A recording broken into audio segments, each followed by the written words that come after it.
Haya, ndugu wateja, tunaendelea kuwakumbusha kwamba wiki ya 8 inakaribia.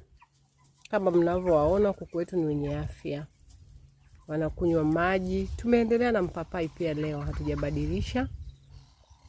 Wamekula, wameshiba, wametulia. Jamani, hawa kuku wanaweza wakashinda ubora hata yule kuku wa kienyeji unayemnunua mjini, ambaye amefugwa kwenye banda lisilo na hewa, lisilo na space, hajawahi kutoka nje.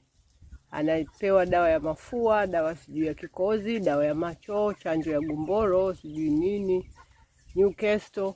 Huyu ubora wake ni zaidi ya hata huyo kuku wa kienyeji ambaye unampata mjini, ambaye amefugwa sasa mjini. Wapo kuku wa kienyeji ambao ni bora kabisa, wamefugwa vizuri kienyeji, lakini hawa ni kuku. Wamebakiza siku chache, karibu kwa oda yako, ili inapofika siku ya kuchinja usinunue kwa bei ya juu.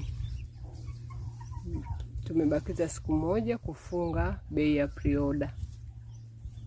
Kuku bora, salama kwa afya yako, kwa watoto wako ambao miili yao iko sensitive zaidi. Usiwawekee sumu ulizokula wewe bwana. Wape watoto kitu chenye uhakika. Naona walivyo na burudani kuku.